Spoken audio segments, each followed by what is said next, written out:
2 Corinthians. 1. Paul, an Apostle, Part 1. 2 Corinthians chapter 1, verses 1 to 11. Paul, an apostle of Jesus Christ, by the will of God, and Timothy our brother, unto the church of God which is at Corinth, with all the saints which are in all Achaia. Grace be to you, and peace from God our Father, and from the Lord Jesus Christ.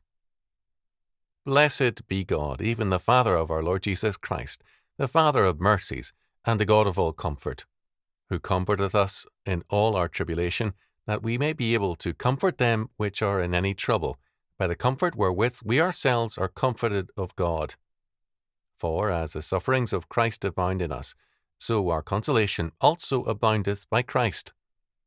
And whether we be afflicted, it is for your consolation and salvation, which is effectual in the enduring of the same sufferings which we also suffer, or whether we be comforted, it is for your consolation and salvation. And our hope of you is steadfast, knowing that as ye are partakers of the sufferings, so shall ye be also of the consolation. For we would not, brethren, have you ignorant of our trouble which came to us in Asia, that we were pressed out of measure, above strength, insomuch that we despaired even of life. But we had the sentence of death in ourselves, that we should not trust in ourselves, but in God which raiseth the dead, who delivered us from so great a death, and doth deliver, in whom we trust that he will yet deliver us. Ye also helping together by prayer for us, that, for the gift bestowed upon us by the means of many persons, thanks may be given by many on our behalf. As soon as I was able to read, I began to read the Bible from cover to cover, over and over again, year in and year out. Many speak of the Bible as an inspiring book. An inspired book, yes, but hardly inspiring, given grim stretches of sad reading like Jeremiah and Lamentations. As I began to grow into a measure of maturity, the most painful reading became 2 Corinthians. That the great apostle should be treated so shabbily by the church was hardly promising to us lesser men. Much of the letter was painful for Paul to write, and it is also painful for us to read. This is not to say that there are not marvellous and joyful passages in 2 Corinthians, but all the same, there are some very painful ones too. Paul's letter to the Philippians is a happy and cordial one, and he begins, Paul and Timotheus, the servants of Jesus Christ. But he begins 1 Corinthians, Paul, called to be an apostle of Jesus Christ. And 2 Corinthians, Paul, an apostle of Jesus Christ. This is very interesting. In his letter to a fine group of Christians who were living happily in the faith, he speaks of himself as a servant. But here he invokes his authority as a special emissary of the great King of kings and Lord over all lords. 1 Timothy chapter 6, verse 15. The letter goes out under Timothy's name also, although written by Paul. It thus invokes a double authority. Quote, the letter is about two related things. One of these is the glory of God, the other is the reputation of Paul. End quote. Paul feels very definitely that the two are tied together. He has been the faithful servant of Jesus Christ, and to impugn him is to impugn him who sent him. In verse 2, Paul's greetings speak of the grace and peace from God our Father and from the Lord Jesus Christ. Jesus is Lord, kurios in the Greek text.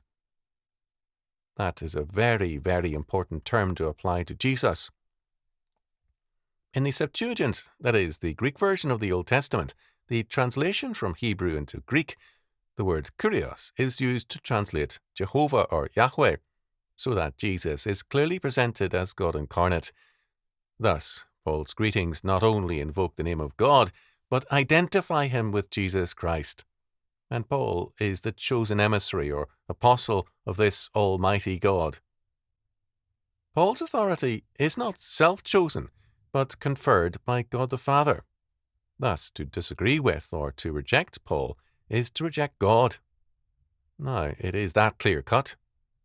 So, people who have over the centuries, because they do not like Paul's plain speaking, tried to separate Paul from Christ and God the Father, are not Christian. Very plainly, Paul is identified with Christ and with God. For anyone to attempt to know God apart from Paul and the Bible is folly, because he cannot be so known. God fully identifies himself with his word as given through Paul. Paul is the bearer of the word, of the authentic gospel. For this, Paul suffers at Corinth and elsewhere. An ordinary pastor or missionary can suffer for his failures and shortcomings, but God has so identified himself with his apostle that we have here the authentic word of God given by inspiration. Therefore, as the sufferings of Christ abound in us, so our consolation also aboundeth by Christ. Verse 5. All Christians, to some degree, suffer in Christ, are hated for his sake, and resented because they represent another law, standard, and kingdom. Paul, however, suffers not only for Christ's sake, but also for the Corinthians. Verse 6. To bring them a faith which separates them from the world, incurs the enmity of the world as it transfers the Corinthians' allegiance from Caesar to Christ. Allegiance then was a far more radical concept than today.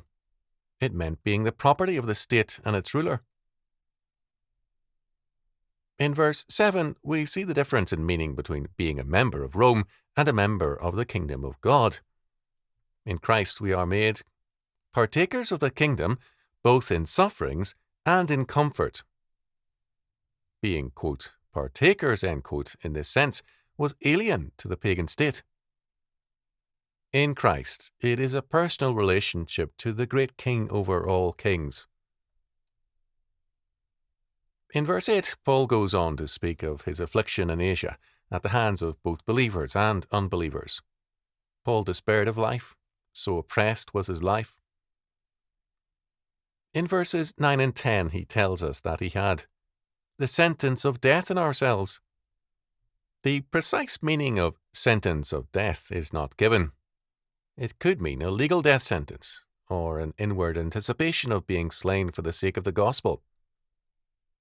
The sentence had as its goal to lead Paul to not trust in ourselves, but in God which raiseth the dead. Verse 9. God is the raiser of the dead, and he must be our mainstay, hope and trust. Throughout both Corinthian letters, the resurrection stands as a constant reminder that our faith culminates in this radical victory over sin and death. The resurrection is more than a future event. It is a present reality because of the risen Christ our Lord, and a governing fact in all our lives as our certain future. We are the people of the resurrection, and our future governs all of creation, which is destined to be recreated to conform to the resurrection kingdom. In verse 11, prayer one for another is presented as a duty and an expression of faith.